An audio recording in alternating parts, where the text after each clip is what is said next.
ചെയ്തു. മറ്റൊരു കാര്യത്തിന് ഉപയോഗിച്ചുകൊണ്ടിരുന്ന സർപ്പഗന്ധി ഇപ്പോഴും രക്താതി സമ്മർദ്ദത്തിന് കൊടുക്കുന്നുണ്ട്. അത് സീരിയസ് ആയിട്ടുള്ള പാർശ്വഫലങ്ങൾ ഉണ്ടാക്കുന്നതാണ്. പാർക്കിൻസൺസ് ഡിസീസും അതുപോലെയുള്ള പല കാര്യങ്ങളും വരാനുള്ള ഒരു കാരണമാണ്. ഇത് നിങ്ങൾ കാണണം.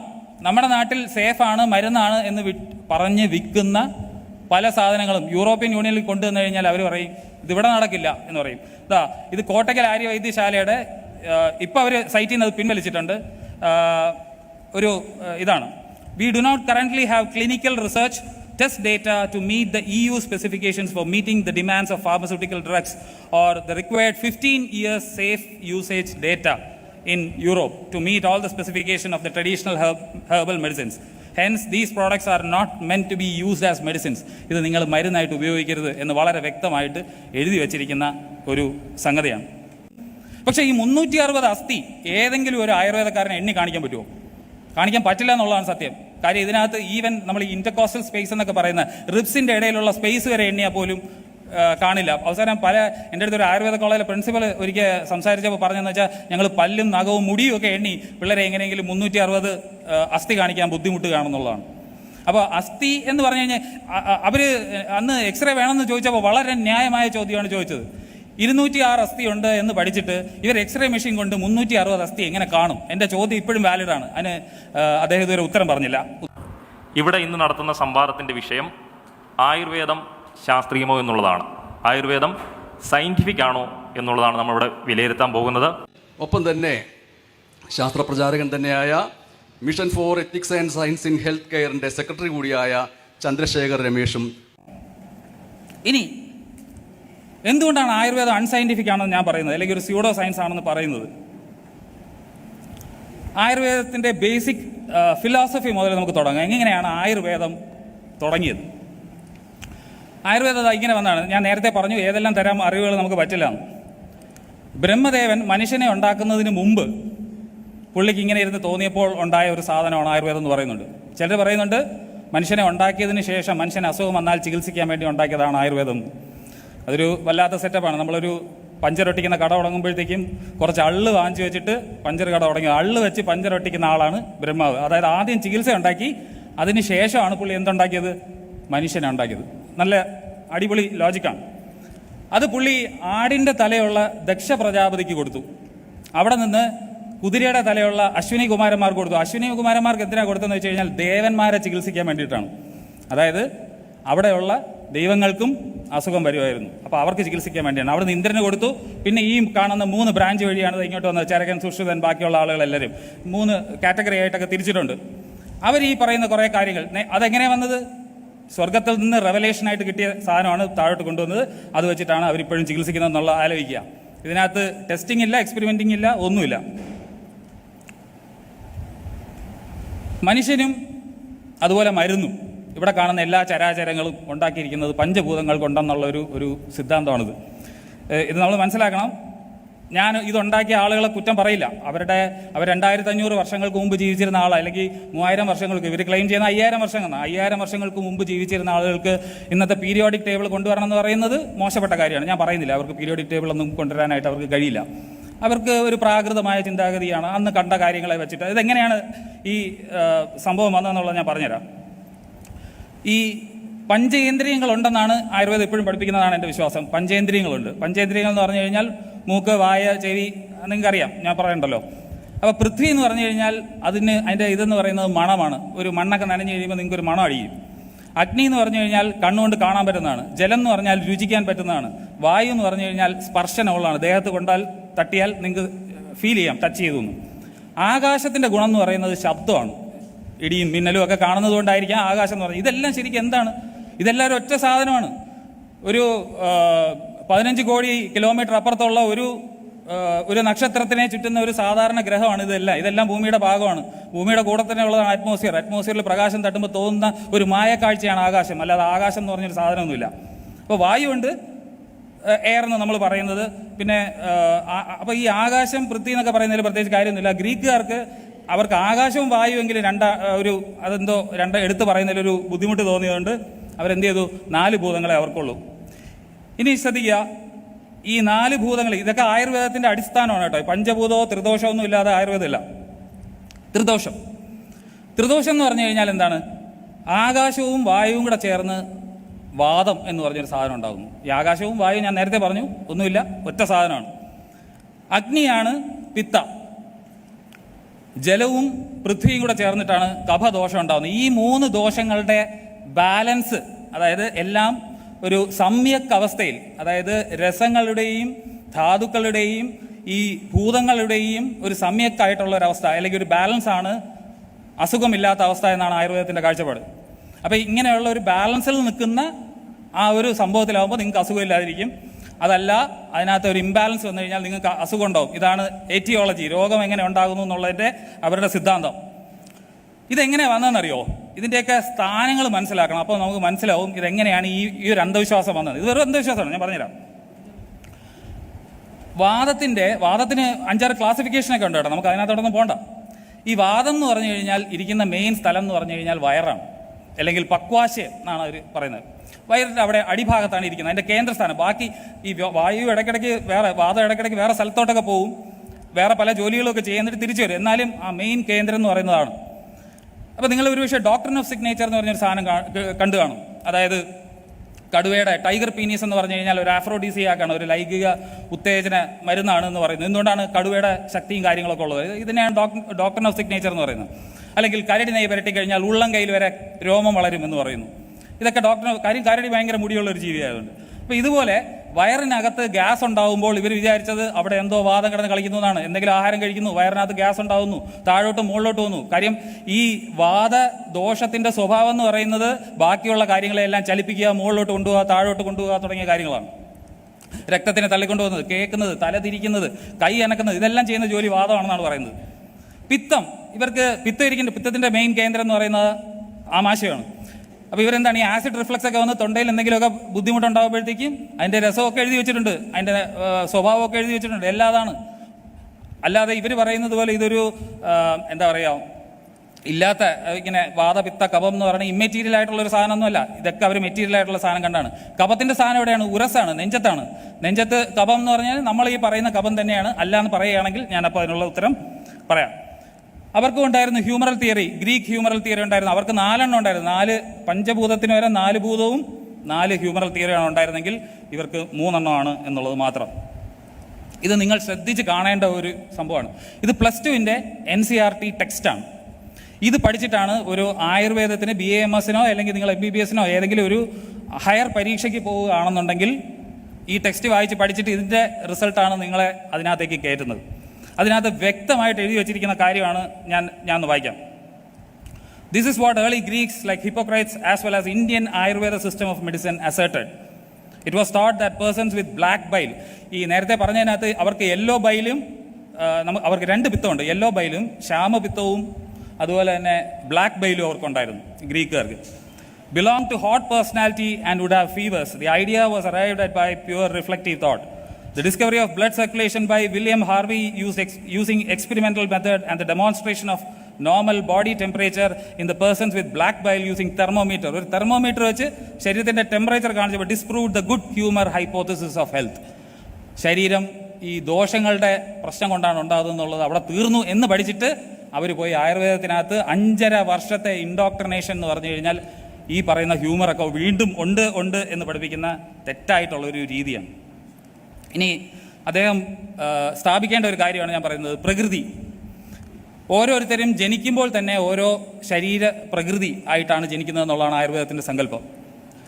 ഞാൻ നേരത്തെ പറഞ്ഞു ദോഷങ്ങളുടെ ഒരു ബാലൻസ് ആണ് സുഖമുള്ള ഒരവസ്ഥ. അപ്പോൾ അസുഖം എന്ന് പറഞ്ഞാൽ ഇംബാലൻസ് ആണ്. പ്രകൃതി എന്ന് പറയുന്നത് എന്താണ്? പ്രകൃതി എന്ന് പറഞ്ഞാൽ ബീജവും അണ്ടവും കൂടെ സംഗമിക്കുന്ന സമയത്ത് ഉണ്ടാകുന്ന കാര്യമാണ്. എൻ്റെ അടുത്ത് ഞാൻ ഒരു ഫ്രണ്ടിൻ്റെ അടുത്ത് ചോദിച്ചപ്പോൾ പുള്ളി ആയുർവേദക്കാരനാണ്. പുള്ളി എൻ്റെ അടുത്ത് പറഞ്ഞതെന്ന് പറഞ്ഞു കഴിഞ്ഞാൽ അത് ജനറ്റിക് റീകോമ്പിനേഷനെ പറ്റിയാണ് ഞങ്ങൾ സംസാരിക്കുന്നതെന്നാണ് പറഞ്ഞത്. അതുകൊണ്ട് പ്രകൃതി മാറാൻ പറ്റില്ല. ശ്രദ്ധിക്കുക, പ്രകൃതി മാറ്റാൻ പറ്റാത്ത സാധനമാണ്. ഇപ്പോൾ പ്രധാനമായിട്ട് 7 തരം പ്രകൃതികളാണുള്ളത്. അതിൽ വാദപ്രകൃതി എന്ന് പറഞ്ഞു കഴിഞ്ഞാൽ പ്രിഡോമിനൻ്റ്ലി വാദയായിരിക്കും. പിത്തപ്രകൃതി എന്ന് പറഞ്ഞാൽ പ്രിഡോമിനൻ്റ്ലി പിത്തായിരിക്കും. ഇംബാലൻസ് ആണെന്ന് ആലോചിക്കുക. പിത്ത കൂടി നിൽക്കും, കഫം കൂടി നിൽക്കുകയാണെങ്കിൽ കഫപ്രകൃതി. ഇതിൻ്റെ 2 എണ്ണത്തിൻ്റെ കോമ്പിനേഷൻസ് ആണ് ബാക്കിയുള്ള പ്രകൃതികളെല്ലാം. അപ്പോൾ ഒരു സന്തുലിതാവസ്ഥയാണ് സുഖം എന്നുണ്ടെങ്കിൽ ഇവരൊക്കെ ജനിക്കുന്നത് തന്നെ അസുഖക്കാരായിട്ടാണ് എന്നാണ് വൈപ്പ്.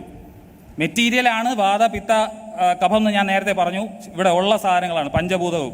അപ്പോൾ ഇതിൻ്റെ ഇംബാലൻസ് ആയിട്ട് ജനിക്കുന്നവർ എന്നും അങ്ങനെ ആയിരിക്കും, അവർക്ക് മാറാൻ കഴിയില്ല എന്നാണ് പറയുന്നത്. മാറ്റാൻ കഴിയാത്ത കാര്യത്തിന് എന്തിനാണ് സാർ ചികിത്സിക്കുന്നത്? അപ്പോൾ നിങ്ങൾ പൈസ ഉണ്ടാക്കാൻ വേണ്ടിയിട്ടുള്ള വേറൊരു ഒരു തട്ടിപ്പാണ് വൈദ്യനെ എന്നും കഞ്ഞി കുടിക്കാനുള്ള മാർഗം ഉണ്ടാക്കുക എന്നുള്ളത് തന്നെയായിരുന്നു ഇതിൻ്റെ ലക്ഷ്യം. ആയുർവേദത്തിൻ്റെ അടിസ്ഥാന ഞാൻ സംസ്കൃത ശ്ലോകം ഒന്നും ഉദ്ദേശിക്കുന്നത്, നമ്മൾ ഈ രംഗണ്ണം പറഞ്ഞതുപോലെ ആദ്യം സംസ്കൃതം പറയുക, പിന്നെ മലയാളം പറയുക, പിന്നെ കന്നഡ പറയുക, അത് വളരെ ബുദ്ധിമുട്ടുള്ള കാര്യമാണ്. അതുകൊണ്ട് ഞാൻ സംസ്കൃതത്തിലോട്ടൊന്നും പോകുന്നില്ല. ആരോഗ്യമുള്ള ആളിനെ ആരോഗ്യത്തോടെ നിലനിർത്തുക, രോഗിയെ രോഗചികിത്സയ്ക്ക് ഉപയോഗിക്കുക, ഇതാണ് ആയുർവേദത്തിൻ്റെ അടിസ്ഥാന തത്വം. ഇങ്ങനെ ഒരു ഇൻബാലൻസ് ആയിട്ട് ജനിക്കുന്നുള്ളവരെ ഇവരെന്ത് ചികിത്സ ചെയ്ത് എങ്ങനെയാണ് സ്റ്റേറ്റ് തിരിച്ച് ബാലൻസ് ചെയ്യുന്നത്? വളരെ ഇമ്പോർട്ടൻ്റ് ആയിട്ടുള്ള ചോദ്യമാണ്. മറ്റൊരു കോൺസെപ്റ്റാണ് പ്രാണ, തേജസ്, ഓജസ്. ഇതൊക്കെ പറഞ്ഞ് മനസ്സിലാക്കാൻ തന്നെ ബുദ്ധിമുട്ടാണ്. കാര്യം എന്ന് പറഞ്ഞാൽ ഇതൊന്നും ഇല്ലാത്ത സാധനമാണ്. ഇനി ഹൃദയ രോഗങ്ങൾക്ക് ഉള്ള ചികിത്സ ആയുർവേദത്തിന് അവസരം കൊടുത്താൽ ചെയ്യുമെന്ന് പറഞ്ഞു. ആയുർവേദത്തിൻ്റെ ഹൃദയത്തിൻ്റെ കൺസെപ്റ്റ് നിങ്ങൾ മനസ്സിലാക്കൂ. 2 തരം ഓജസ് ഉണ്ട്. ഓജസ് എന്ന് പറഞ്ഞാൽ എന്താണ്? ശരിക്കും ചിലർ പറയുന്നത് ശുക്രധാതുവിൻ്റെ മലമാണെന്നുള്ളതാണ്. ഞാൻ ഇനി അതങ്ങോട്ട് എന്താണെന്ന് പറയും. മലം എന്ന് പറഞ്ഞാൽ എക്സ്ക്രീഷൻ, നമ്മൾ ആഹാരം കഴിക്കുന്നതിൻ്റെ മലം പോലെ ശുക്രധാതുവിൻ്റെ മലമാണ് ഓജസ് എന്ന് പറയുന്നുണ്ട്. ചിലർ പറയുന്നുണ്ട് തേജസിൻ്റെ ഏറ്റവും റിഫൈൻഡ് ആയിട്ടുള്ള ഫോമാണ് ഓജസ് എന്ന് പറയുന്നുണ്ട്. അതിനകത്ത് തന്നെ അവർക്കൊരു കൺസെൻസസ് ഇല്ല. വാഗ്ഭടൻ്റെ അഭിപ്രായമല്ല സുശ്രുതൻ. അതുപോട്ടെ ഈ ഓജസ് മെയിനായിട്ടിരിക്കുന്നത് ഹാർട്ടിലാണ്. ഇത് ബാക്കിയുള്ള സ്ഥലത്തും പോവും. പര ഓജസ്സും ഉണ്ട്, അപര ഓജസ്സും ഉണ്ട്. ഈ ഓജസ് എന്ന് പറയുന്നത് ടെസ്റ്റബിൾ അല്ലാത്ത ഒരു ഹൈപ്പോത്തസിസ് ആണെന്നുള്ളതാണ് എൻ്റെ അനുമാനം. പക്ഷേ ഇവരുടെ പുസ്തകം വായിച്ചപ്പോൾ ഇവർ പറയുന്നത് അങ്ങനെയല്ല, ഇത് മെറ്റീരിയലാണ്. എങ്ങനെയാണ് ഇത് മെറ്റീരിയൽ ആണെന്ന് പറയുന്നത്? ഓജസ്സിന് 8 അഷ്ടബിന്ദുക്കളെന്ന് പറയും, 8 ഡ്രോപ്പുകളായിട്ടാണ് പറയുന്നത്. അതായത് ഞാനിപ്പോൾ ഒരു വെള്ളത്തിനകത്ത് കൈമുക്കിയിട്ട് ഇങ്ങനെ പൊക്കിക്കഴിഞ്ഞാൽ തുള്ളി തുള്ളിയായിട്ട് വെള്ളം വീഴില്ലേ, അങ്ങനെ 8 തുള്ളി ഓജസ് ഹൃദയത്തിനകത്തുണ്ടെന്നാണ് ഇവർ പറയുന്നത്. എത്ര മൈക്രോഗ്രാം ആയിരുന്നാലും നമുക്ക് അളന്ന് കണ്ടുപിടിക്കാൻ പറ്റും. ഈ 8 തുള്ളി എന്ന് പറഞ്ഞു കഴിഞ്ഞാൽ അതൊരു ഫിസിക്കൽ ക്വാണ്ടിറ്റിയാണ്. അത് അളന്ന് കണ്ടുപിടിച്ച് കാണിക്കാൻ പറ്റുമോ? എൻ്റെ ചോദ്യം അതാണ്. ശാസ്ത്രീയമാണെങ്കിൽ അത് അളന്ന് കാണിക്കാൻ ബാധ്യസ്ഥരാണ്. അപ്പോൾ ഓജസ് ഈ ശരീരത്തിൽ, ഈ ഹൃദയത്തിനകത്ത് ഓജസ് ഇരിക്കുന്നു എന്ന് പറയുന്നവർ എങ്ങനെ ഹൃദ്രോഗം ചികിത്സിക്കുന്നതാണ് പറയുന്നത്? ബേസിക് ആയിട്ടുള്ള അനാറ്റമിയോ ഫിസിയോളജിയെ പറ്റിയോ അന്നുള്ള ആളുകൾക്ക് അറിവില്ലായിരുന്നു. അന്നവരെ ഞാൻ അറിവില്ലാത്തവരെന്ന് വിളിക്കില്ല, പക്ഷേ ഇന്നും അത് പറയുകയാണെങ്കിൽ വെറും മോശമാണ്. ആയുർവേദത്തിൻ്റെ അനാറ്റമി അദ്ദേഹം തന്നെ പറഞ്ഞു. ഞാൻ കഴിഞ്ഞ തവണ പറഞ്ഞു 360 അസ്ഥി എന്നുള്ള കാര്യം പറഞ്ഞു. അസ്ഥി എന്ന് പറഞ്ഞു കഴിഞ്ഞാൽ ഇവർ നമ്മൾ ഉദ്ദേശിക്കുന്ന അസ്ഥിയൊന്നും അല്ല അവരുടെ അസ്ഥി. അവർ കുറച്ച് കൂടുതൽ കേട്ടിട്ടുണ്ട്. അത് ഞാൻ അവരെ കുറ്റം പറയുന്നില്ല. കാര്യം അസ്ഥി എന്ന് പറയുമ്പോൾ അവർക്ക് എങ്ങനെ വേണോ ഡിഫൈൻ ചെയ്യാം. ഉദാഹരണത്തിന് പല്ലും നഖവും ഒക്കെ അവർ അസ്ഥിയായിട്ട് കൂട്ടിയിട്ടുണ്ട്. നമ്മുടെ മോഡേൺ ഡെഫിനിഷനുമായിട്ട് യോജിക്കണം, അല്ലെങ്കിൽ അത് എന്താണെന്നുള്ളത് അറിവില്ലാത്ത സമയത്ത് അത് ഉണ്ടാക്കി വെച്ചു എന്നുള്ളതിന് ഐ ഹാവ് നോ കണ്ടൻഷൻ. പക്ഷേ ഈ 360 അസ്ഥി ഏതെങ്കിലും ഒരു ആയുർവേദക്കാരനെ എണ്ണി കാണിക്കാൻ പറ്റുമോ? കാണിക്കാൻ പറ്റില്ല എന്നുള്ളതാണ് സത്യം. കാര്യം ഇതിനകത്ത് ഈവൻ നമ്മൾ ഈ ഇന്റർകോസ്റ്റൽ സ്പേസ് എന്നൊക്കെ പറയുന്ന റിബ്സിൻ്റെ ഇടയിലുള്ള സ്പേസ് വരെ എണ്ണിയാൽ പോലും കാണില്ല. അവസാനം എൻ്റെ അടുത്തൊരു ആയുർവേദ കോളേജിലെ പ്രിൻസിപ്പൽ ഒരിക്കൽ സംസാരിച്ചപ്പോൾ പറഞ്ഞതെന്ന് വെച്ചാൽ ഞങ്ങൾ പല്ലും നഖവും മുടിയും ഒക്കെ എണ്ണി പിള്ളേരെ എങ്ങനെയെങ്കിലും 360 അസ്ഥി കാണിക്കാൻ ബുദ്ധിമുട്ടുകയാണെന്നുള്ളതാണ്. അപ്പോൾ അസ്ഥി എന്ന് പറഞ്ഞു കഴിഞ്ഞാൽ അവർ അന്ന് എക്സ്റേ വേണമെന്ന് ചോദിച്ചപ്പോൾ വളരെ ന്യായമായ ചോദ്യമാണ് ചോദിച്ചത്. 206 അസ്ഥി ഉണ്ട് എന്ന് പഠിച്ചിട്ട് ഇവർ എക്സ്റേ മെഷീൻ കൊണ്ട് 360 അസ്ഥി എങ്ങനെ കാണും? എൻ്റെ ചോദ്യം ഇപ്പോഴും വാലിഡാണ്. അതിന് അദ്ദേഹം ഇതുവരെ ഉത്തരം പറഞ്ഞില്ല. അടുത്ത റൗണ്ടിലെങ്കിലും പറയുന്നത് ഞാൻ വിചാരിക്കുന്നു. നമ്മുടെ ശരീരം വാതവും പിത്തവും കഫവും കൊണ്ടല്ല, ഈ കാണിച്ചിരിക്കുന്ന പോലെയാണ്. അടിസ്ഥാന കോശം എന്ന് പറയുന്നത് സെല്ലാണ്. സെല്ലിൽ നിന്ന് ടിഷ്യൂ ഉണ്ടാകുന്നു, ടിഷ്യൂവിൽ നിന്ന് ഓർഗൻസ് ഉണ്ടാകുന്നു, ഓർഗൻസ് ചേർന്ന് ഒരു സിസ്റ്റം ഉണ്ടാകുന്നു. അങ്ങനെയുള്ള ഒരു സിസ്റ്റത്തിൻ്റെ പല സിസ്റ്റങ്ങളുടെ ഒരു കോമ്പിനേഷനാണ് ഹ്യൂമൻസും ബാക്കിയുള്ള എല്ലാ ജീവികളും എന്ന് പറയുന്നത്. അതാണ് ശരിയായ അനാറ്റമി ആയിട്ടുള്ള രീതി. ബ്രെയിനിനെ പറ്റിയോ നെർവസ് സിസ്റ്റത്തിനെ പറ്റിയോ ആയുർവേദ പുസ്തകങ്ങളിലൊന്നും ഞാൻ പറഞ്ഞതായിട്ട് കാണുന്നില്ല. എല്ലാം കുറേ എനർജി പുഷ് ചെയ്യുന്ന കുറേ ചാനൽസ് ആയിട്ടൊക്കെ പറയുന്നതായിട്ട് മാത്രമേ കാണാൻ കഴിയുന്നുള്ളൂ. ഇനി ശരീരധർമ്മശാസ്ത്രം, ഫിസിയോളജിയുടെ കാര്യം എടുത്ത് നോക്കൂ. വളരെ വിചിത്രമായിട്ടുള്ളൊരു ഫിസിയോളജിയാണ് ആയുർവേദത്തിനുള്ളത്. ഞാൻ മരുന്നിലോട്ട് എത്തിയിട്ടില്ല എന്ന് ആലോചിക്കണം. ഇതാണ് അവരുടെ സപ്തധാതുക്കൾ എന്ന് പറയുന്നത്. നേരത്തെ പറഞ്ഞില്ലേ, ശുക്ലത്തിൻ്റെ മലമാണ് ഓജസ് എന്ന് വാഗ്ഭടൻ എഴുതിയിട്ടുണ്ട്. അതായത് ഇത് നോക്കൂ, രസധാതു, രക്തധാതു, മാംസധാതു, മേധസ്, അസ്ഥി, മജ്ജ, ശുക്രം. ഇതാണ് അവരുടെ ഓർഡർ. രസം എന്ന് പറഞ്ഞു കഴിഞ്ഞാൽ പ്ലാസ്മ, ബ്ലഡിൻ്റെ പ്ലാസ്മയാണ്. ഇത് ഞാൻ പറഞ്ഞതല്ല, ആയുർവേദ ടെക്സ്റ്റ് ബുക്കിനകത്ത് തന്നെ കൊടുത്തിരിക്കുന്ന ട്രാൻസ്ലേഷൻസ് ആണ് കേട്ടോ.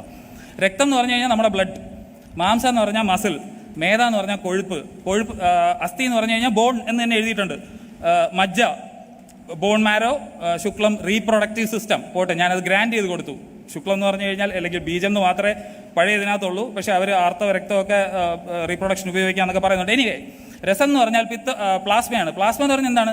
നമ്മൾ രക്തത്തെ എടുത്തിട്ട് സെൻട്രിഫ്യൂജിൽ ഹൈ സ്പീഡിൽ കറക്കി കഴിഞ്ഞാൽ മുകളിൽ വരുന്ന ഒരു മഞ്ഞ കളർ പോലെ കാണുന്ന ഒരു ലിക്വിഡാണ്. അതിൽ നിന്നല്ല രക്തം ഉണ്ടാകുന്നത്. ഇവരുടെ ചിന്ത അനുസരിച്ച് കഴിക്കുന്ന ആഹാരം ആമാശയത്തിൽ പോകുന്നു. ആമാശയത്തിൽ അത് ദഹിച്ചതിന് ശേഷം അത് നേരെ ഹൃദയത്തിലേക്ക് പോകുന്നു. അവിടുന്ന് ഒരു വായു, പ്രത്യേകതരം വായു അതിനെ തള്ളി ശരീരത്തിൽ മുഴുവൻ വ്യാപിപ്പിക്കുന്നു. അവിടെ വെച്ച് സ്പ്ലീനിലും ലിവറിലും എത്തുന്നു. സ്പ്ലീനിൽ വെച്ച് അതിന് രക്തവർണ്ണം കൊടുത്ത് രക്തം ഉണ്ടാക്കുന്നു എന്നുള്ളതാണ് എന്താണ് രഞ്ജകവിത്തം. അതിന് ചുമന്ന നിറം കൊടുക്കുകയും രക്തം ഉണ്ടാക്കുകയും ചെയ്യുന്നത്. അങ്ങനെയൊന്നും അല്ല രക്തം ഉണ്ടാകുന്നത് ബോൺ മാരോയിലാണ്. ബോൺ മാരോ മെയിനായിട്ടിരിക്കുന്നത് പെൽവിക് ഏരിയയിലും നമ്മുടെ ബ്രസ്റ്റ് ബോണിനകത്തും സ്പൈനിലും ഒക്കെയാണ്. അപ്പോൾ അവിടെ നിന്നാണ് നമുക്ക് രക്തം ഉണ്ടാകുന്നത്. അല്ലാതെ രസത്തിൽ നിന്നല്ല രക്തം ഉണ്ടാകുന്നത്. രക്തത്തിൽ നിന്നല്ല മാംസം എന്ന് പറഞ്ഞാൽ മസിൽ ഉണ്ടാകുന്നത്. അവിടെ നിന്നല്ല കൊഴുപ്പുണ്ടാകുന്നത്. ഒന്ന് പ്രോട്ടീനും ഒന്ന് ലിപ്പിഡ്സും ആണ്. കൊഴുപ്പും പ്രോട്ടീനും ഭയങ്കര വ്യത്യാസമുള്ള സാധനമാണ്. അസ്ഥി എന്ന് പറഞ്ഞാൽ ബോൺ ഉണ്ടാകുന്നത് കൊഴുപ്പിൽ നിന്നല്ല ബോൺ ഉണ്ടാകുന്നത്. അതിൽ നിന്നല്ല മജ്ജ ബോൺ മാരോ ഉണ്ടാകുന്നത്. അതിൽ നിന്നല്ല ശുക്ലം ഉണ്ടാകുന്നത്. ഇത് വളരെ പ്രിമിറ്റീവായിട്ടുള്ള തെറ്റായിട്ടുള്ള ഒരു ശരീരധർമ്മശാസ്ത്രമാണ്. അങ്ങനെയുള്ള ഒരാൾക്ക് ഒരിക്കലും ഒരു ഡയഗ്നോസിസിനകത്തേക്ക് എത്താൻ പറ്റില്ല. ഒരു രോഗിയായിട്ട് നിങ്ങൾ അവിടെ പോയി കഴിഞ്ഞാൽ നിങ്ങൾക്ക് എങ്ങനെയാണ് നിങ്ങൾക്ക് ഈ അസുഖം വന്നു എന്ന് നിങ്ങൾക്ക് ഒരു ഡോക്ടറിന് തീരുമാനിക്കാൻ പറ്റുന്ന വാദം, പിത്തം, കഫം മെഷറബിൾ ആണോ? ഒബ്ജക്റ്റീവ്ലി നിങ്ങൾക്ക് കാണിക്കാവോ? ഇതിനകത്തൊരു ഇംബാലൻസ് ഒന്നും ഇല്ല. മാത്രമല്ല ഇംബാലൻസ് വന്നിട്ട് കാര്യമില്ല. ഓരോരുത്തരും ഓരോ പ്രകൃതിയായിട്ടാണ് വരുന്നത്. ആ പ്രകൃതിയിലുള്ളത് മാറ്റാൻ പറ്റാത്തതാണ്. ഇനി പ്രകൃതി മാറുന്നതാണ് വികൃതി എന്നാണ് ഇവർ പറയുന്നത്. വല്ലാത്ത വികൃതിയാണ്. അപ്പോൾ ഇതിനകത്ത് ഒരു നെഞ്ചുവേദനയായിട്ട് ഒരാൾ വരികയാണ്. പല കാരണങ്ങൾ കൊണ്ട് നെഞ്ചുവേദന വരാം. ഒരു ഡിഫറൻഷ്യൽ ഡയഗ്നോസിസിലേക്ക് എത്തണം. കൃത്യമായി എന്തുകൊണ്ടാണ് ഇദ്ദേഹത്തിന് ഹാർട്ട് അറ്റാക്ക് കൊണ്ടാണോ വന്നത് എന്നറിയണമെന്നുണ്ടെങ്കിൽ ഒരു ആധുനിക സയൻസുമായിട്ട് ബന്ധപ്പെട്ട ഒരു സ്ഥലത്ത് പോവുകയാണെങ്കിൽ എന്ത് സംഭവിക്കും? നിങ്ങളൊന്നുകിൽ ഒരു എക്കോ കാർഡിയോഗ്രാം എടുത്ത് നോക്കുന്നത്, ഹാർട്ടിൻ്റെ പേശികളും കാര്യങ്ങളും ഒക്കെ നമുക്ക് കാണാനായിട്ടുള്ള മാർഗ്ഗങ്ങൾ ഇന്നുണ്ട്. ഇല്ലെങ്കിൽ ഒരു ആൻജിയോഗ്രാം ചെയ്ത് നോക്കും. ഒരു കോൺട്രാസ്റ്റ് വെച്ചിട്ട് നിങ്ങൾ അതിനകത്തൂടെ ശരീരത്തിനകത്ത് എവിടെയാണ് ബ്ലോക്ക്, എത്രത്തോളമാണ് മെലിഞ്ഞിരിക്കുന്നത് എന്നൊക്കെ ഉള്ള കാര്യങ്ങൾ നിങ്ങൾക്ക് കാണാൻ പറ്റും. അല്ലെങ്കിൽ ECG എടുത്ത് ഒരു റീഡിംഗ് എടുത്തു കഴിഞ്ഞാൽ നിങ്ങളുടെ ഹൃദയത്തിൻ്റെ ആക്ടിവിറ്റീസ് എങ്ങനെയാണെന്നുള്ളത് വളരെ കൃത്യമായിട്ട് കാണാൻ പറ്റും. അപ്പോൾ ഇങ്ങനെയുള്ള വളരെ കൃത്യമായി കാണാനുള്ള മാർഗ്ഗങ്ങൾ ഇവർക്ക് കിട്ടിയിട്ട് എന്ത് പ്രയോജനം? ഇതിനകത്ത് വാദം കാണാൻ പറ്റുമോ? പിത്തം കാണാൻ പറ്റുമോ? കഫം കാണാൻ പറ്റുമോ? അപ്പോൾ ഈ മോഡേൺ ഡയഗ്നോസ്റ്റിക് സാധനങ്ങളൊന്നും ഇവർക്ക് കിട്ടുന്നില്ല എന്ന് പറയുന്നതിൽ യാതൊരു അർത്ഥമില്ലെന്ന് ആലോചിക്കുക. ഇനി ആയുർവേദിക് പ്രിപ്പറേഷൻസ്, അതായത് രോഗം എന്താണെന്ന് പോലും അറിയില്ല, ശരീരം എന്താണെന്ന് അറിയില്ല, ശരീരത്തിൻ്റെ ഫിസിയോളജി അറിയില്ല. ഇനി ഇവർ രോഗം കണ്ടുപിടിച്ചു, അവരുടെ പിത്തം ഇതൊക്കെ വെച്ചിട്ട് കണ്ടുപിടിച്ചിട്ട് ആയുർവേദിക് പ്രിപ്പറേഷൻസ് എന്ന് പറഞ്ഞാൽ പണ്ട് കാലത്ത് വേറെ മാർഗ്ഗങ്ങളില്ല. ഒരു ചെടി നിങ്ങൾക്ക് എന്തെങ്കിലും, ഇവരുടെ മെയിൻ മരുന്നുകൾ ഞാൻ പറഞ്ഞുതരാം. വയറിളക്കുക, ഛർദ്ദിപ്പിക്കുക, സോപ്പ് കൊടുത്തല്ലേ. നമ്മുടെ നാടുവാഴികൾ സിനിമയിൽ വിമ്മിട്ട് കലക്കി കൊടുക്കൂലേ? കൊടുത്തു കഴിഞ്ഞാലും വയറിളകും. ഒരു ഗ്യാസ്ട്രിക് ഇറിറ്റേഷൻ ഉണ്ടാക്കി കഴിഞ്ഞാൽ നിങ്ങൾക്ക് വയറിളക്കോ ഛർദ്ദിലോ ഉണ്ടാക്കാൻ പറ്റും എന്നുള്ളതാണ് സത്യം. ഇവർ ചെയ്യുന്നത് എന്താണ്? ഒരു ചെടി, എല്ലാത്തിനും ചികിത്സ വയറിളക്കവും ഛർദ്ദിലുമാണ് മിക്കതിനും. ഇവർ ഒരു ചെടി എടുത്തുകൊണ്ട് വരുന്നു. ഈ ചെടി എടുത്തുകൊണ്ട് വന്നിട്ട് അതിനകത്ത് എന്തെങ്കിലും ഒരു കോമ്പൗണ്ട് ഉണ്ടെന്ന് ഇരിക്കട്ടെ. ഇവർക്ക് ചെയ്യാൻ കഴിയുന്നത് എന്താണ്? നമ്മളാണെങ്കിൽ എന്ത് ചെയ്യും? ചായ ഇടുന്നത് പോലെ ഒന്ന് ഡിക്കോഷൻ ഇടും, അല്ലെങ്കിൽ എല്ലാം കൂടെ കാച്ചിക്കുറുക്കും, ഇല്ലെന്നുണ്ടെങ്കിൽ വാറ്റിയെടുക്കും, അല്ലേ? ഒരു വളരെ വോളറ്റൈലായിട്ടുള്ള സാധനമാണെങ്കിൽ നമുക്ക് വാറ്റിയെടുക്കാം. ഇല്ലാന്നുണ്ടെങ്കിൽ നമ്മൾ എന്ത് ചെയ്യും? ഇങ്ങനെയുള്ള കാര്യങ്ങളാണ് പണ്ട് ചെയ്തുകൊണ്ടിരുന്നത്. അവർ ഇന്നും അതാണ് ചെയ്യുന്നത്. ഇന്ന് ഒരു ചെടിക്കകത്തുള്ള 10,000 മോളിൽ നിന്ന് നമുക്ക് ഒരു കറക്റ്റ് മോളിക്യൂളിനെ, ആവശ്യമുള്ള ഒരു മോളിക്യൂളിനെ മാത്രം എടുത്തിട്ട് ചികിത്സിക്കാനായിട്ടുള്ള മാർഗ്ഗം നമുക്കിന്നുണ്ട്. അങ്ങനെയുള്ളപ്പോൾ നിങ്ങൾക്കൊരു കരിക്ക് കുടിക്കണം എന്നുണ്ടെങ്കിൽ നിങ്ങൾ കരിക്ക് മാത്രം വാങ്ങിച്ച് കുടിക്കുക. തൊണ്ടും ചകിരിയും ഒന്നും തിന്നേണ്ട കാര്യമില്ല. വളരെ സിമ്പിളാണ് കാര്യം. അപ്പം ഇങ്ങനെയാണ് ആയുർവേദ മരുന്നുകളുടെ പ്രിപ്പറേഷൻ എന്ന് പറയുന്നത്. ടോക്സിസിറ്റി, ഈ സാധനം മരുന്നായിട്ട് വർക്ക് ചെയ്യുമോ എന്നുള്ളതിന് പോലും ഇന്ന് വരെ ഒരു തെളിവില്ല. ആയുർവേദത്തിൻ്റെ പ്രിപ്പറേഷൻസ് മരുന്നായിട്ട് വർക്ക് ചെയ്യുന്നുള്ളതിന് പോലും ഇന്ന് വരെ ഒരു തെളിവില്ല. ഇനി ടോക്സിസിറ്റി മരുന്നായിട്ടേ അറിയില്ല. ടോക്സിസിറ്റി ഇമീഡിയറ്റ് ആയിട്ട് തന്നെ കാണുന്നില്ല, ചിലപ്പോൾ കുറച്ച് കാലം കഴിയും. ഉദാഹരണത്തിന് അദ്ദേഹം കാണിച്ച സ്ലൈഡിനകത്ത് ഉണ്ടായിരുന്ന അരിസ്റ്റലേഷ്യ എന്ന് പറയുന്ന സാധനം. ഈ അരിസ്റ്റലോക്കിക് ആസിഡ് എന്ന് പറയുന്നത് കിഡ്നി അടിച്ച് കളയുന്നു, അതുപോലെ തന്നെ ഉറപ്പായിട്ടും ക്യാൻസർ ഉണ്ടാക്കുന്നുള്ളതിന് ഇന്ത്യയിലും പുറത്തുള്ള ഈ ഗരുഡക്കൊടി ഭയങ്കര ഇമ്പോർട്ടൻ്റ് ആയിട്ടുള്ളൊരു ചെടിയാണ്, ഒരു ഹെർബാണ്. അപ്പോൾ ഇത് തീർച്ചയായിട്ടും കിഡ്നിക്ക് പ്രശ്നങ്ങൾ ഉണ്ടാക്കുന്നുള്ളതും അതുപോലെ തന്നെ ക്യാൻസർ വരുന്നുള്ളത് കാർസിനോജനിക് ആണ്, ഇതൊരു മ്യൂട്ടോജനിക് ഏജന്റ് ആണെന്നുള്ളതിന് ധാരാളം തെളിവുകളുണ്ട്. അപ്പോൾ പിന്നെ അതുകൊണ്ട് ചികിത്സിക്കാൻ പറ്റുമെന്ന് പറയുന്നതിനകത്ത് പ്രത്യേകിച്ച് യാതൊരു അർത്ഥവും ഇല്ല എന്ന് മനസ്സിലാക്കി. ഇത് മാത്രമല്ല, വേറെ ധാരാളം കാര്യങ്ങളുണ്ടെന്ന് ആലോചിക്കുക. അശ്വഗന്ധ ഇല്ലാതെ ഇവർക്കൊരു ട്രീറ്റ്മെന്റ് ഉണ്ടോ? അശ്വഗന്ധയ്ക്ക് അകത്ത് ടോക്സിസിറ്റി ഉണ്ടെന്ന് റിപ്പീറ്റഡ് സ്റ്റഡീസ് കാണിച്ചിട്ടുണ്ട്. അപ്പോൾ ഈ കാണുന്ന നാട്ടിലുള്ള ചെടികളൊക്കെ എന്തിനാണ് നമുക്ക് വേണ്ടി ഇങ്ങനെ മരുന്നുണ്ടാക്കി സൂക്ഷിക്കുകയാണോ? അല്ല. അതിനെന്തെങ്കിലും ബാധ്യത ഉണ്ടോ അങ്ങനെ ചെയ്യണമെന്ന്? ഇല്ല. അതിനെ കടിക്കാൻ വരുന്ന ഹെർബിവോസിനെയും ഇൻസെക്ട്സിനെയും ഒക്കെ തടുക്കാനായിട്ട് ഓടിപ്പോകാൻ കഴിവില്ലാതെ വേറിട്ട് ഉറപ്പിച്ചിരിക്കുന്ന ചെടികളാണ്. വേറെ നിവൃത്തിയില്ലാത്തത് കൊണ്ട് അവർ ചെയ്യുന്ന ഒരു കാര്യമാണ് ഈ വിഷം ഉണ്ടാക്കി സൂക്ഷിക്കുക. അവരുടെ സെക്കൻഡറി മെറ്റബോളൈറ്റ്സ് എന്ന് പറയുന്നത് ജീവികളെ ഓടിക്കാൻ വേണ്ടിയിട്ടാണ്. നമ്മൾ കഴിക്കുന്ന മരിച്ചീനിക്കകത്തുള്ള ഹൈഡ്രോസൈനിക് ആസിഡ് കഴിച്ചു കഴിഞ്ഞാൽ കട്ട് എന്ന് പറയുന്നില്ലേ, തൊലി ചെത്തിയിട്ട് എഴുതുന്ന പശു ചാവില്ലേ, നമ്മൾ സെലക്റ്റീവ് ബ്രീഡിങ്ങിലൂടെ ഈ വിഷം കുറഞ്ഞ സാധനത്തിനെ നമ്മൾ സെലക്ട് ചെയ്തെടുക്കുകയും വിഷം കൂടിയത് ഈ കസാവ ടോക്സിസിറ്റി എന്ന് അടിച്ചു നോക്കിയാൽ കാല് വളഞ്ഞ ആഫ്രിക്കൻ രാജ്യങ്ങളിലുള്ള കുട്ടികളെ നിങ്ങൾക്ക് കാണാൻ പറ്റും. ഇപ്പോഴും ആ വിഷമുള്ള മരിച്ചീനി കഴിക്കുന്നതാണ്. വേറെ സോഴ്സ് ഇല്ല, ഫുഡിന് നിവർത്തിയില്ലാത്ത ആളുകൾ ഇപ്പോഴും കഴിക്കുന്ന കാണുന്നുള്ളതാണ്.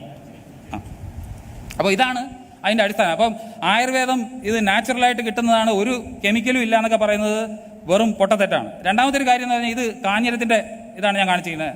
നക്സ് വോമിക്ക സ്ട്രൈച്ചിനിൻ എന്ന് പറഞ്ഞൊരു ടോക്സിനുണ്ട്. കാഞ്ഞിരത്തിൻ്റെ കുരു പാലിലിട്ട് കഴിഞ്ഞാലും കഴിക്കുന്നൊക്കെ പറഞ്ഞ് കേട്ടിട്ടുണ്ട്. ഇതൊക്കെ നാട്ടുവൈദ്യത്തിലും ആയുർവേദത്തിനകത്തും ഉപയോഗിക്കുന്നതാണ്. ഇനി അദ്ദേഹത്തോട് പറയാനുള്ള വേറൊരു ഇമ്പോർട്ടൻറ്റ് കാര്യം എന്ന് പറഞ്ഞാൽ നാട്ടിലുള്ള ചെടികളിലെല്ലാം നിങ്ങൾക്ക് സ്വന്തമല്ല സാർ. ആദ്യം മനസ്സിലാക്കണം. ഇത് പഠിക്കാൻ ഇവിടെ ബോട്ടണി ഡിപ്പാർട്ട്മെൻ്റ് ഉണ്ട്, സയൻസ് ഉണ്ട്, വേറെ ഒരുപാട് കാര്യങ്ങളുണ്ട്. നാട്ടിൽ കാണുന്ന ഈ എന്താ പറയുക പുല്ലും ചെടിയും കാര്യങ്ങളും എല്ലാം ഈ ഏത് ചെടി എടുത്താലും ഇത് ആയുർവേദത്തിൽ പറഞ്ഞിട്ടുണ്ടെന്ന് പറയുന്നത് തന്നെ അശാസ്ത്രീയമായിട്ടുള്ള ഒരു രീതിയാണ്. ആയുർവേദത്തിൽ ഞാൻ വേറൊരു ഉദാഹരണം പറയാം. റീപർപ്പസിങ്ങിനെ കുറിച്ച് അദ്ദേഹം ഒരുപാട് സംസാരിച്ചു. സർപ്പഗന്ധി എന്ന് പറഞ്ഞൊരു ചെടിയെ നിങ്ങൾ കേട്ടിട്ടുണ്ടാവും, റോൾഫിയ സർപ്പൻറ്റീന എന്ന് പറഞ്ഞ ചെടി. ഈ റോൾഫിയ സർപ്പൻറ്റീന എന്ന് പറഞ്ഞ ചെടി ആയുർവേദത്തിനകത്ത് മരുന്നായിട്ട് ഉപയോഗിച്ചുകൊണ്ടിരുന്നതാണ്. പിന്നെ ഇവിടെ ബ്ലഡ് പ്രഷറിന് ഉപയോഗിക്കുന്നു എന്നാണ് എല്ലാവരും പറഞ്ഞുകൊണ്ടിരുന്നത്. സർപ്പഗന്ധി എന്തിനാണ് ആയുർവേദത്തിനകത്ത് ഉപയോഗിച്ചുകൊണ്ടിരുന്നത്? ആയുർവേദത്തിനകത്ത് ഉപയോഗിച്ചുകൊണ്ടിരുന്നത് മൂഷിക വിഷത്തിന് വേണ്ടിയിട്ടാണ്, അല്ലെങ്കിൽ എന്താ പറയുക ചിലന്തി വിഷം ഇതുപോലെയുള്ള കാര്യത്തിനാണ്. ഈ മൂഷികിന് വിഷമൊന്നുമില്ല കേട്ടോ. ആയുർവേദത്തിനകത്ത് എലിക്കൊക്കെ വിഷമുണ്ട്. എലിയൊരു മാമലാണ്, അതിന് വിഷഗ്രന്ഥികളൊന്നുമില്ല. എന്നിട്ട് ഇതിന് ഉപയോഗിച്ചുകൊണ്ടിരുന്ന സാധനമാണ് സർപ്പഗന്ധി. മോഡേൺ മെഡിസിനിൽ റിസർപ്പിൻ എന്ന് പറഞ്ഞ ഒരു മരുന്ന് വന്നപ്പോൾ ഇവരെന്ത് ചെയ്തു? ഇതിനെ റീപർപ്പസ് ചെയ്ത് രക്താതി സമ്മർദ്ദത്തിന് ഉപയോഗിക്കാൻ കഴിയുന്ന ഒരു മരുന്നായിട്ട് മാറ്റി സർപ്പഗന്ധി ഇപ്പോഴും അലച്ചു കറക്കി പലരും കൊടുക്കുന്നുണ്ട്. പക്ഷേ ഇതിനകത്തുള്ള പ്രശ്നം എന്താണെന്നറിയോ? ഇതിനകത്ത് ടെസ്റ്റിംഗ് ഉള്ളത് കൊണ്ട് തന്നെ മോഡേൺ മെഡിസിൻ ഇത് ലോങ് ടേം യൂസ് കൊണ്ട് റിസർപ്പിന് പ്രശ്നമുണ്ടെന്ന് പറഞ്ഞിട്ട് ആ മോളിക്യൂൾ പിൻവലിച്ചു. റീപർപ്പസ് ചെയ്ത അവർ റീപർപ്പസ് ചെയ്യാനുള്ള അനുമതിയില്ല, ആയുർവേദക്കാർ ചെയ്യുന്നില്ല എന്നാണ് അദ്ദേഹം പറഞ്ഞത്. പക്ഷേ റീപർപ്പസ് ചെയ്തു. മറ്റൊരു കാര്യത്തിന് ഉപയോഗിച്ചുകൊണ്ടിരുന്ന സർപ്പഗന്ധി ഇപ്പോഴും രക്താതി സമ്മർദ്ദത്തിന് കൊടുക്കുന്നുണ്ട്. അത് സീരിയസ് ആയിട്ടുള്ള പാർശ്വഫലങ്ങൾ ഉണ്ടാക്കുന്നതാണ്. പാർക്കിൻസൺസ് ഡിസീസും അതുപോലെയുള്ള പല കാര്യങ്ങളും വരാനുള്ള ഒരു കാരണമാണ്. ഇത് നിങ്ങൾ കാണണം. നമ്മുടെ നാട്ടിൽ സേഫാണ്, മരുന്നാണ് എന്ന് പറഞ്ഞ് വിൽക്കുന്ന പല സാധനങ്ങളും യൂറോപ്യൻ യൂണിയനിൽ കൊണ്ടുവന്നു കഴിഞ്ഞാൽ അവർ പറയും ഇതിവിടെ നടക്കില്ല എന്ന് പറയും. ഇത് കോട്ടക്കൽ ആര്യ വൈദ്യശാലയുടെ ഇപ്പോൾ അവർ സൈറ്റിൽ നിന്ന് അത് പിൻവലിച്ചിട്ടുണ്ട്. ഒരു ഇതാണ്, we do not currently have clinical research test data to meet the EU specifications for meeting the demands of pharmaceutical drugs or the required 15 years safe usage data in Europe to meet all the specification of the traditional herbal medicines. Hence, these products are not meant to be used as medicines. ഇത് നിങ്ങൾ മരുന്നായിട്ട് ഉപയോഗിക്കരുത് എന്ന് വളരെ വ്യക്തമായിട്ട് എഴുതി വച്ചിരിക്കുന്ന ഒരു സംഗതിയാണ്. ഒരു കാര്യം കൂടെ പറയാം, ഇനി എത്ര സമയമാണെന്ന് അറിഞ്ഞൂടാ, അല്ലെങ്കിൽ ഞാൻ അടുത്ത പ്രാവശ്യം പറയാം. എന്തുകൊണ്ടാണ് ആയുർവേദ മരുന്നുകൾ ഫലിക്കുന്നു എന്ന് തോന്നുന്നുള്ളതിനെ പറ്റി, അല്ലെങ്കിൽ ഫലിക്കുന്നു എന്ന് കുറേ പേരെങ്കിലും പറയുന്നതിനെ പറ്റി ഞാൻ പറയാം. അത് പറയുന്നതിന് മുമ്പ് ഞാൻ ഇത് എൻ്റെ പോയിന്റ് കൺക്ലൂഡ് ചെയ്യുന്നതിന് മുമ്പ്, ആയുർവേദത്തിൻ്റെ ഉത്ഭവം അശാസ്ത്രീയമാണ്, മിത്തിക്കലാണ്, നിങ്ങൾക്ക് തെളിയിക്കാൻ പറ്റില്ല. ആയുർവേദത്തിൻ്റെ അനാട്ടമി ബ്രഹ്മാവിൽ നിന്ന് വന്നുകൊണ്ടാണോ എന്ന് അറിഞ്ഞൂടാ, ഒരുപാട് എല്ലും ഒരുപാട് കാര്യങ്ങളും കൂടുതലുണ്ട്, ശ്രദ്ധിക്കുക.